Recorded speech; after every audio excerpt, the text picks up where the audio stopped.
చాలామంది మన సబ్స్క్రైబర్స్ అన్న ఓలా స్కూటర్ని పర్చేజ్ చేయాలని చూస్తున్నాను. ఇప్పుడు ఇది రైనీ సీజన్ అన్న, ఈ రైనీ సీజన్లో ఈ వెహికల్ తడిచిపోతే లేదా వాటర్ వాష్ చేస్తే ఏమైనా ప్రాబ్లం వస్తుందని అడుగుతున్నారు.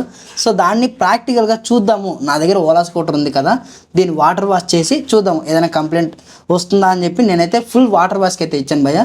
సో కింద నుంచి పై వరకు ఎక్కడ వదలలేదు, ప్రతి పాయింట్ ప్రతి పార్ట్ దగ్గర కూడా వాటర్ వాష్ అయితే చేయించిన, అలాగే ఫోమ్ వాష్ కూడా చేయించాను. నాకైతే ఎలాంటి ప్రాబ్లము రాలేదు. ఓలా వాళ్ళు కూడా ఈ స్కూటర్ని వాటర్ వాష్ చేసుకోవచ్చు అని చెప్పారు. బట్ మీ రిస్క్ భయ్య, ఈ రైనీ సీజన్లో అన్లిమిటెడ్గా వాటర్ వాష్ చేయించకండి. ఈ రైనీ సీజన్లో నా బైక్ తుక్కు చేశాను. సో వాటర్ వాష్ చేసిన తర్వాత చాలా క్లీన్గా అయిపోయింది. తర్వాత ఎయిర్ కొట్టించేసాను. స్పీకర్స్ దగ్గర వాటర్ అనేది జామ్ అయిపోతుందేమో అని చెప్పి ఎయిర్ కూడా కొట్టించేసిన. ఆఫ్టర్ వాటర్ వాష్ తర్వాత నా వెహికల్ చూడండి లుక్కే మారిపోయింది. సో ఇన్ఫర్మేషన్ నచ్చితే లైక్ చేయండి, మన ఛానల్ని సబ్స్క్రైబ్ చేసుకోండి. ఇక్కడ నుంచి అయితే మా ఇంటికి అయితే మూవ్ అయిపోతున్నాను. నెక్స్ట్ వీడియోలో మళ్ళీ కలుద్దాము.